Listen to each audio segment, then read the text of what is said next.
왜 아무도 내 마음을 묻지 않을까?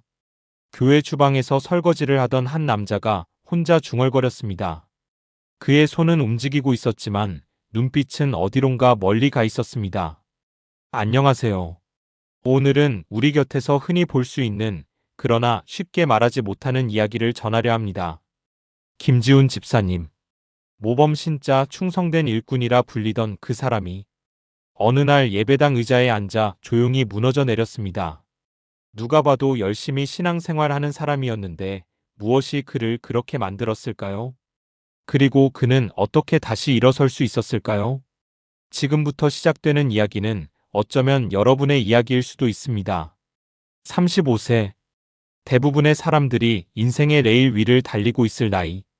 김지훈 씨에게도 회사가 있었고, 가족이 있었고, 평범한 일상이 있었습니다. 하지만 평범이라는 단어 뒤에는 설명할 수 없는 공허함이 자리하고 있었습니다. 뭔가 계속 채워지지 않는 느낌이었어요.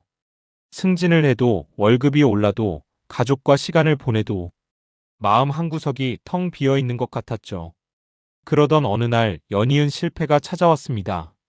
프로젝트는 엎어지고 건강은 나빠지고 관계는 틀어졌습니다. 책상 앞에 앉아 고개를 떨군 채 그는 처음으로 이런 생각을 했습니다. 내가 뭘 위해 살고 있는 거지? 그날 밤 아무도 없는 거실 바닥에 무릎을 꿇었습니다. 신앙도 기도도 모르던 그가 처음으로 어둠 속에서 누군가를 불렀습니다. 하나님, 계신가요?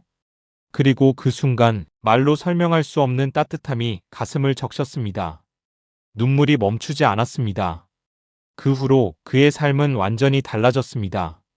교회 문을 처음 열고 들어갔을 때 찬양 소리가 마음 깊숙이 스며들었습니다. 예배를 드리는 내내 눈물이 흘렀고 말씀 한 구절 한 구절이 마음을 두드렸습니다. 이게 바로 내가 찾던 거였구나. 변화는 빠르게 찾아왔습니다.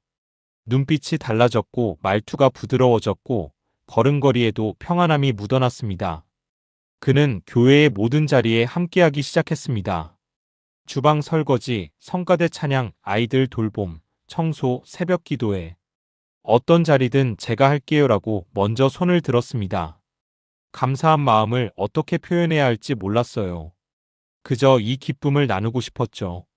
하나님께서 제게 하신 것처럼 저도 누군가를 섬기고 싶었어요. 사람들은 그를 보며 감탄했습니다. 정말 은혜 받은 사람이네. 저렇게 열심히 하는 집사님이 또 있을까?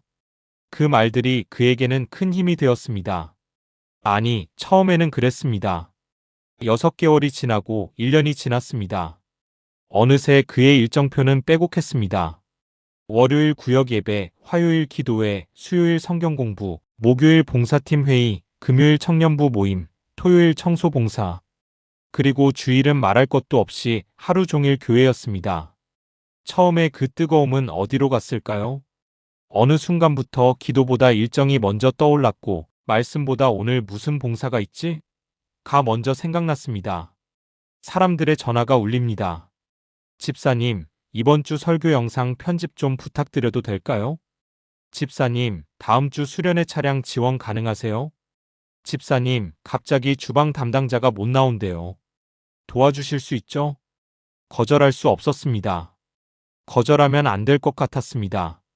내가 안 하면 누가 하지? 나는 은혜 받은 사람인데 이 정도는 해야지. 다들 바쁜데 내가 해야지.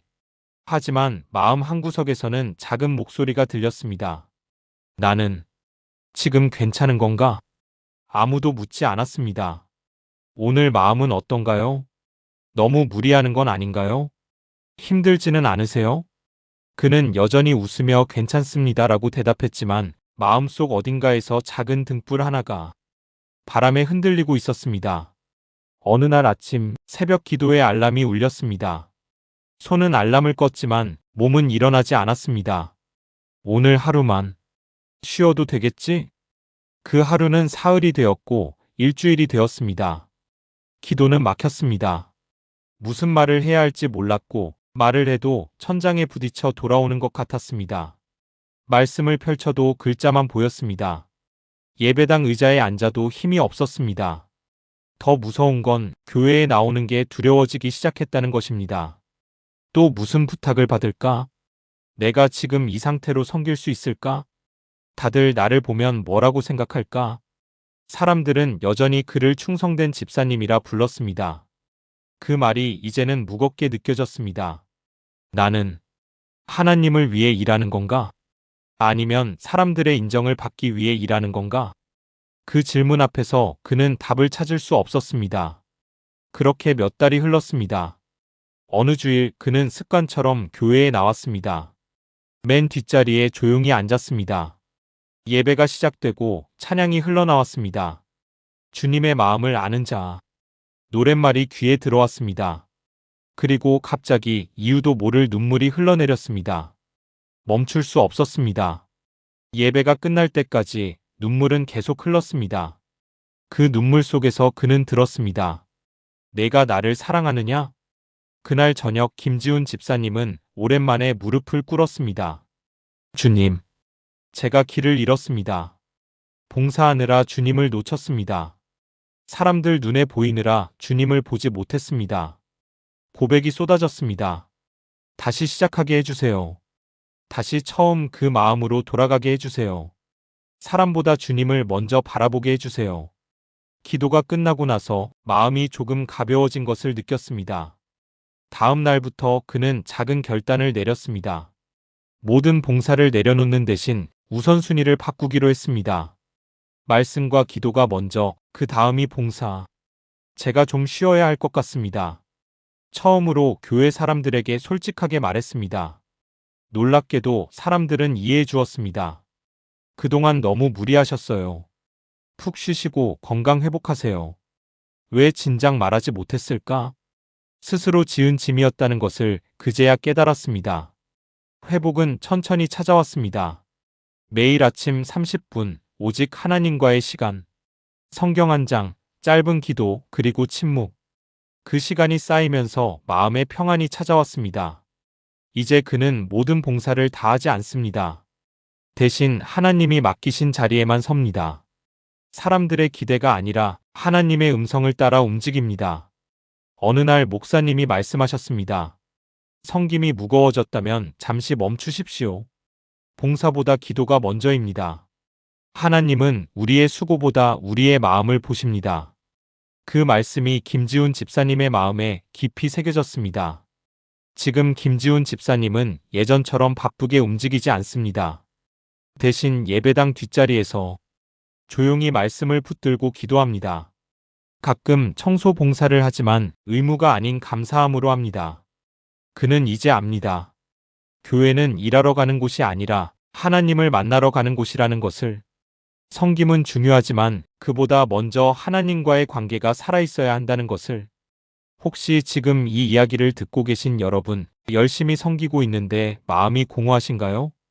봉사는 많은데 기도할 힘이 없으신가요? 사람들은 여러분을 칭찬하는데 정작 여러분은 지쳐 있나요? 괜찮습니다.